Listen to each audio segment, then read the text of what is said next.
မိသားစုမှာအဓိကပြဿနာဘောလုံးကန်လို့ဘာမှမရဘောလုံးကန်လို့ဘာမှမရဘောလုံးကန်လို့ဘာမှမရနားထဲမှာဒါကြီးပဲကြားနေအဲ့တော့ကိုယ်တိုင်ကထိုးဖောက်မှာပဲရအဲ့တော့ဒီအောင်လုပ်နေတဲ့အချိန်မှာအချိန်တွေရောလူပင်ပန်းတာတွေရောပေးထားတာဖြစ်တဲ့အတွက်တော့ဒါကြီးကိုပုံသွားပြီးတော့ဘာမှဖြစ်မလာကြဘူးအဓိကအဲ့ဒါကိုခံယူတဲ့ချက်ကအဓိကငါလည်းဖြစ်အောင်လုံးမအောင်ရမှာဆိုတော့ခံယူချက်တော့ထားစီချင်တယ်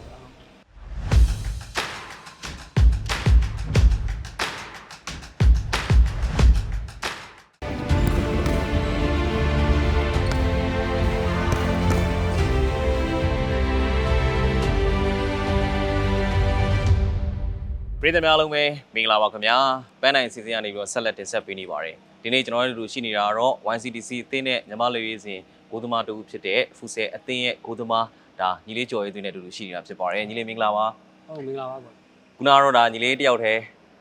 ညီလေးရဲ့ဘဝစကြောင်းတွေရောတခြားကောင်းလို့ရာတွေရောဒါပြောသွားခဲ့ပြီပေါ့နော်ဒီတစ်ခေါက်တော့အကိုနဲ့တူညီလေးရဲ့ဒီ personal life style နဲ့ပတ်သက်တဲ့ဒီညီလေးရဲ့ပန်းနိုင်ဘာလဲညီလေးဘယ်လိုမျိုးဖြတ်တန်းခဲ့လဲဒီအကြောင်းအရာတွေကိုထက်ထဲဝင်အကိုတို့ထပ်ပြီးတော့ဆွေးနွေးကြမှာပေါ့နော်ဆိုတော့ညီလေးtraining တွေရှိနေတဲ့ဂျားတွေက training ပြီးတဲ့အချိန်အထိပြီးတော့လည်းမနာဘဲနဲ့အကိုတို့ပန်းနိုင်စီစဉ်မှာပေါဝင်ပြီးတဲ့အတွက်ကျေးဇူးတင်ပါတယ်လို့ကျွန်တော်ပြောချင်ပါတယ်ဆိုတော့ဒီနေ့ဘာ training ဆွဲလဲဒီနေ့ကမနေ့ကလည်း gym ဆော့ထားတယ်အရင်တနင်္လာနေ့ကစပြီးတော့ training စရပါတော့စတော့ gym လုပ်ရတယ်gym လုပ်ပြီးတော့ဂျားထဲမှာအဲ့လိုပဲ physical လုပ်တယ်မနေ့က gym ပြီးတော့ဒီနေ့ကျတော့အဲ့ gym တွေပါတွေကို overweight မဖြစ်သွားအောင်လူကိုမလေးသွားအောင်ဆိုပြီးတော့ပြန်ပြီးတော့ဖြည့်တဲ့ဘုံနဲ့ကွင်းပတ်တာမျိုးတို့ပြီးဘောလုံးနဲ့အဲ့လိုပေါ့နော်physical လေးတွေရောပြီးတော့လုပ်တယ်ပြီးတော့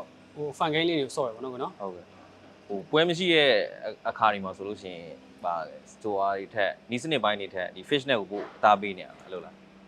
လောဆယ်တော့သူကဘယ်လိုပြိုင်ပွဲတစ်ပွဲရတာအတင်းတိုင်းနီးပါလို့ရနော်ပွဲနဲ့ပွဲဥမာလာ2လ training ရမယ်ဆိုရင်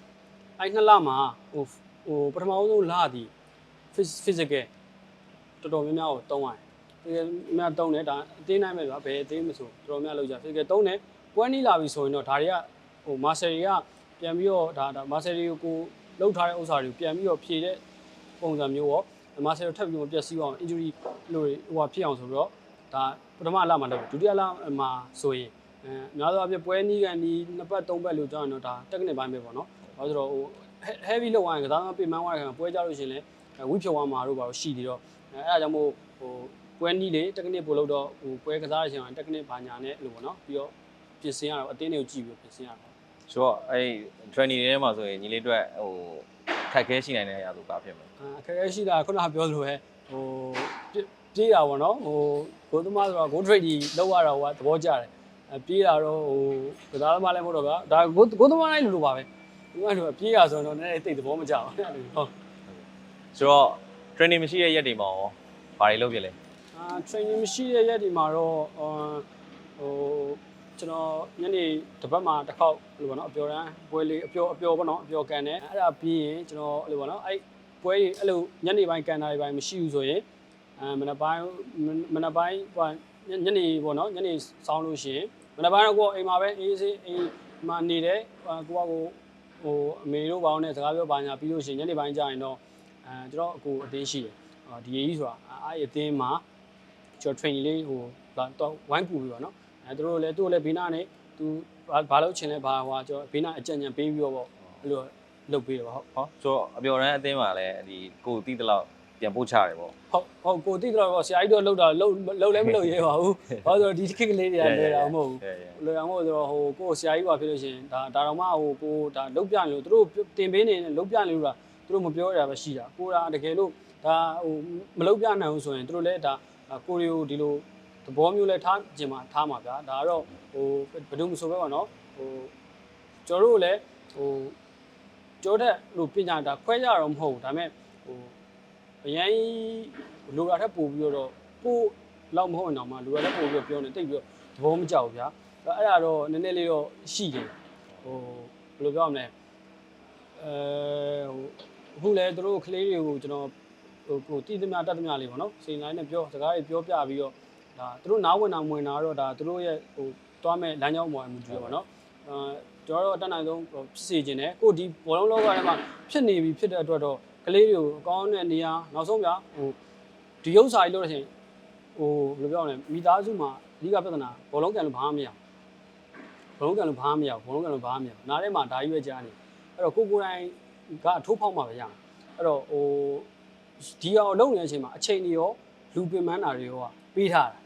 ထားတာဖြစ်တဲ့အတွက်တော့ဓာကြီးကိုကုံသွားပြီးတော့ဘာမှဖြစ်မလာရအလကားပဲအဓိကအဲ့ဒါကိုခံယူပဲဂျက်ကအဓိကငါလည်းဖြစ်ဆိုဖြစ်အောင်လုံးမအောင်ရမှာဆိုတော့ခံယူချက်ပြီးတော့ထားစီခြင်းတော့ဟုတ်ပါတယ်ညီလေးဒါညီလေးခုနတယောက်တည်းပြောတဲ့အထဲမှာလည်းညီငယ်လေးတွေကိုပြောချင်တဲ့စကားတွေမှာဒါမျိုးပါတယ်ဆိုတော့အခုအပြောတဲ့အသင်းမှာဘာဖြစ်ကွာကိုကအတိုင်းအတာတစ်ခုလောက်ထိဒီလိုမျိုးနီးပြမဟုတ်တော့စစ်ထဲဝင်မဟုတ်တော့မှာကိုတီးတလောက်လေးပြန်ပို့ချတဲ့အချိန်မှာ feeling အောင်ဘယ်လိုရှိလဲဥမာဟောဟိုညီလေးဘောလုံးသမားဘဝတကယ်လို့ပြီးသွားလို့ရှိရင်နီးပြဘဝတွေကိုသွားဖို့အတွက်ရည်ရွယ်ထားလားအဲ့လို feeling မျိုးရသွားလားနီးပြဘဝကိုသွားဖို့ရည်ရွယ်ထားလားဆိုတော့အဲ့ဒါတော့ဟိုမသိကြဘူးဗျဘာလို့ဆိုတော့ဟိုဒီကျွန်တော်ကပြောရရင်ဗျာဟိုဘုသမားတွေဖြစ်တဲ့အတွက်တော့အဲ့လောက်ကအောက်တော်ကြီးကတော့ခေါင်းတော်အစားမခံနိုင်ဘူးဆိုတာဟိုကိုကဒီမှာဂိုးဖန်တာလွတ်လပ်ပဲဟို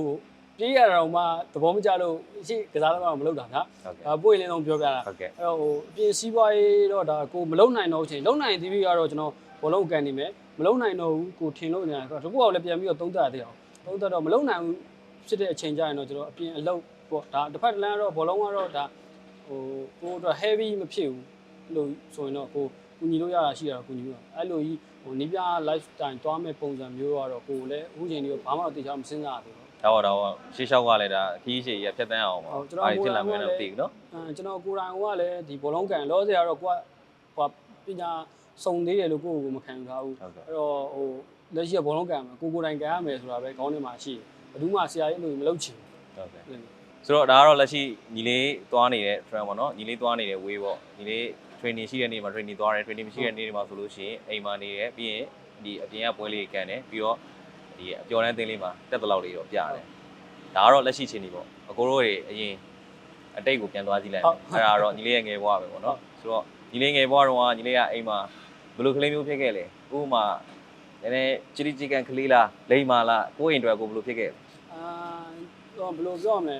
အိမ်မှာတော့အကိုအိမ်မှာလည်းအကြီးတွေပေါ့အကြီးရရှိတော့အကြီးရလည်းအကြီးရအကိုရှိတယ်အမရှိတယ်သူတို့ကလည်းအထိုက်လျောက်သူတို့ကလည်းသူတို့အကြီးဖြစ်တော့ကျွန်တော်တုံတင်ဆုံးမှာကအရင်ကျွန်တော်ရဲ့အိမ်ကပြဿနာတော့ကျွန်တော်ဘုံသွားကန်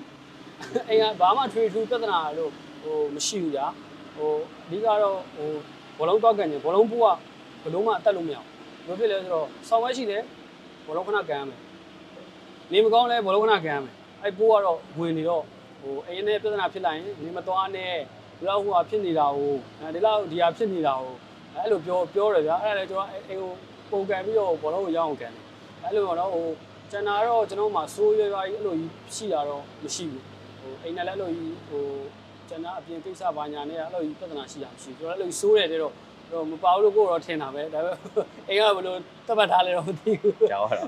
့အေးဘောလုံးညီလေးလုံးအောင်ယူတော့အောင်ဘောလုံးကိုယူတော့အောင်ကိုဘယ်လိုဝင်သွားတာလဲဘယ်သူထည့်ပေးလိုက်တာလဲကိုဘယ်လိုမှဆိုတော့ဟိုအရင်တော့ကဗျာငယ်တော့ကျွန်တော်ဟိုလက်တောင်းလောက်ဘွားစပြောရတော့ပုံမှန်နဲ့တော့ဟိုရောက်ွက်ထဲမှာကလေးတာများတော့လေဟိုဘယ်လိုပြောရမလဲဟိုဘောလုံးတွေဗျာဘောလုံးတွေနဲ့ဆော့လိုက်ထုတ်စီတိုးပါညာငယ်လေးတဲ့အဲ့ဒါဆော့ရင်လည်းပုံမှန်တိုင်းကတော့ဘာမှလုပ်စရာမရှိဘူးနှစ်ယောက်တည်းရှိနှစ်ယောက်တည်းအဲ့ဘောလုံးတစ်လုံးနဲ့ဟိုဘက်ဒီဘက်ကိုကန်နေတာကန်နေတော့အဲ့ဒါနေပြီးတော့ကန်နေအကိုတယောက်ကအဲ့မျက်ချင်းစာအိမ်ရောက်ပြီပေါ့နော်အဲ့ကိုကသူကအเจ้าမှာဘောလုံးကန်နေဒီဘိုးဖန်းလာလေးကိုသူကကျွန်တော်ပြောပြပြီးတော့မင်းဒီလိုဖန်းနေဆိုတော့အဲ့နောက်ပိုင်းကျဘာဖြစ်လဲဆိုတော့သူကဖန်းကျွန်တော်သူကကန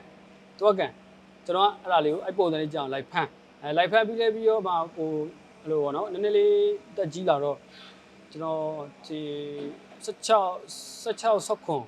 အဲ့လောက်ဝင်းကျင်မှာအဲ့လိုဟိုရင်တော့ဖူဆယ်ခွန်းတော့မြခင်းတူပါကီးဆောင်ပေါ်သေးဘူးတဲခွန်းနေပေါ်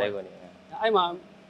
တင်ကျင်းလေမျက်နှာတွေဒီလိုနေရာတွေမှာဆိုကျမ်းမြင်တယ်ဒီလိုဒီုတ်တိုက်သွားတာတို့ဟိုသွားဆိုတော့အခုပဲ့တယ်အဲ့လိုမျိုးပေါ့နော်အဲ့လိုမျိုးလောက်ထိလိုက်ကန်တာဗျာဟိုအဲ့လိုကြီးအဲ့လိုတော့ဘောလုံးကန်နေအဲ့လိုပိုးကတဖြည်းဖြည်းနဲ့သူ့အတူဟိုဖြစ်သွားတာဝင်သွားတာဟုတ်ငါဆိုတော့ခုနကတော့ညီလေးတယောက်တည်းပြောခဲ့တာရှိတယ်ဒီဘောလုံးကိုရွေးချယ်ခဲ့လို့ညီလေးဒီဆုံးရှုံးသွားတာဆိုလို့ရှိရင်ပညာရေးရဆုံးရှုံးသွားတယ်အဲ့ဒီဘောလုံးကအဲ့လိုပညာရေးကိုရက်ပြီးတော့ဘောလုံးဘက်ကိုထဲဝင်လဲအတွက်ကူးပြောင်းလိုက်တဲ့အချိန်မှာညီလေးကဘယ်လိုတုံ့ပြန်လဲညီလေးဘယ်လိုတုံ့ပြန်လဲဆိုတော့အရင်တော့ဘယ်လိုပြောရမလဲဒီဘောလုံးတွေကတော့ဒါလူတိုင်းရဲ့ဗျာ ခေါင်းထဲမှာရှိတော့ဒီဘောလုံးနဲ့ပတ်သက်ပြီးတော့ဘာမှလို့နော်ဖြစ်မလာဘူးဆိုတဲ့ဥစ္စာမျိုးသူတို့ကလူကြီးတွေအစကလေးကနောက်ဆုံးအကြောင်းကဘော်ဒါတွေအစဒါသူတို့ကသတ်မှတ်ထားကြဗျာဘောလုံးနဲ့ဖြစ်မလာဘူးဆိုတော့ငယ်တော့ကျွန်တော်အကြောင်းမှာဆိုလဲဒီလိုပဲဘာမှမလုပ်ဘူးပြဿနာဖြစ်လာရင်ဘာလဲဘောလုံးကိစ္စနဲ့ပဲသူများလိုအကြောင်းသားလိုထိုးတာရက်တာအဲ့လိုမဟုတ်ဘူးဘောလုံးကိစ္စနဲ့ပဲအဲ့လိုဖြစ်တယ်ဘယ်လိုပြောရမလဲဆိုတော့အဲ့လိုပေါ့နော်အစတုန်းကတော့ကျွန်တော်ဒီလိုပဲတောက်ကန်အိမ်ရမယုံထွက်သွားတယ်အိမ်ရထွက်သွားတယ်အိမ်ရမယုံသူတို့ထားကြရင်ပွဲတွေပါဒီလိုရှိရလားကြည်ဆိုရင်သူတို့အဲ့ဖြည်းဖြည်းချင်းပေါ့နော်ဘယ်ကနေစမလဲဆိုကိုကြီးခရိုင်ပွဲစကန်တဲ့အချိန်မှာကျွန်တော်ကန်တဲ့ဒီလိုရှိတယ်ဒီလိုပွဲလာကြည့်ဆိုတော့သူတို့ကြည့်တော့နေလက်ခံလာဒါပေမဲ့လည်းအဲ့တော့ဘာမှဖြစ်မအောင်သေးဘူးဖြစ်မအောင်သေးတော့ဒီလိုပဲနောက်ဆုံးဒါအချိန်ကြီးကုန်မဲ့ဟာမင်းတင်တန်းတစ်ခုတက်ပါလားအကူလည်းရှိအမလည်းရှိအမေမင်းအိမ်လို့ဝိုင်းမကူဘူးဒီလိုပေါ့နော်စားပြကျွန်တော်ပြောကြပါနော်ဒါပေမဲ့အဲ့ဒါကျွန်တော်ကခေါင်းပါတယ်ခေါင်းပါပြီးတော့ကျွန်တော်လုတ်တယ်ဘောလုံးကိုသွားပြောချင်တာပြောကျွန်တော်ဘောလုံးပဲလိုက်လို့မယ်ဟုတ်သည်ရှိမဟုတ်သည်ရှိလာတာပေးဘောလုံးလိုက်ကန်ကန်တယ်ကန်ပြီးတော့အရင်ကတော့ပေါ့နော်အဲ့လိုပေါ့ကျွန်တော်တို့အဲ့လိုမင်းလို့နားရတော့ဖို့လို့ပါညာအဲ့လိုကတော့ပြောတာပေါ့